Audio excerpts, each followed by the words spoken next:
was right here at Providence Park in Portland, Oregon, where 42 years ago, one of the greatest inventions of the entire decade took shape.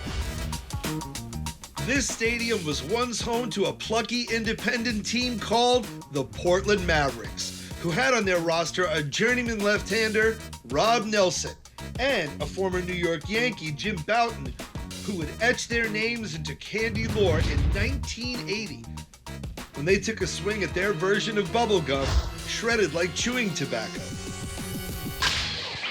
And it was called Big League Chew.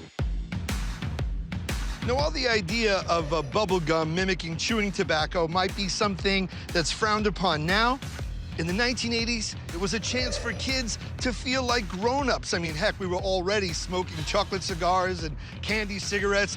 We proposed to our grade school girlfriends with ring pops. I was only a short hop to bubblegum chewing tobacco. And right now, I'm going down to the very field where Big League Chew was born so I can find out how Rob managed to create the original batch by hand. Jim Bouton had asked me, had I ever chewed tobacco, and I said I tried it once and it didn't make sense, and he had the same history, so neither of us were tobacco chewers. I said, what do you think of the idea if we shredded bubblegum and put it in a pouch where we could look cool, but we wouldn't make ourselves ill? He said, I love that idea. What would you call it? I said, I don't know. Big League Chew? Really? So you named it? It was within 30 seconds, maybe less. On a handshake, he put up about 10 grand, and we were on our way. But they wouldn't have sold any at all if Rob didn't visit the kitchen he's taking me to today, which is still owned by a Mrs. Candy Field, who helped him with his first batch over 40 years ago. And yes, that really is her name. Did you ever think you would have a role in making one of the most iconic bubblegums of the entire 1980s? I didn't ever think it would be what it has become.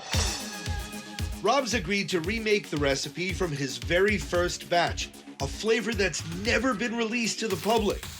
Jim Bouton had tried to explain to a few gum companies back in the Northeast what he wanted to do, and he phoned me and he said, Rob, they don't get it. I need a sample. And I was at a loss, randomly picked up a copy of People magazine, and there was an article about a small company, the Arlington Confection Company. One of the things they were making was bubblegum. So I ordered a case of the stuff and just followed the instructions. And today, using a similar gum-making kit, Rob sets to work in recreating his game-changing original batch. This is where the magic's gonna happen.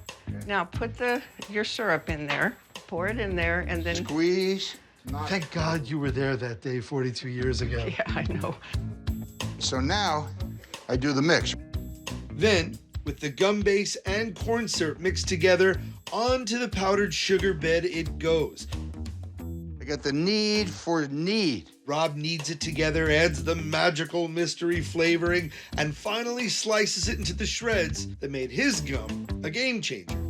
These were how the shreds were made. I love it. That's how we made it, with a pizza knife. So this flavor was never released and never recreated until right now, 42 years after it was originally made in this very kitchen. If I may. Have at it, take the whole thing. Let me just take a pinch. All right. Time to join the big league. Not vanilla. I'll say more peppery in that.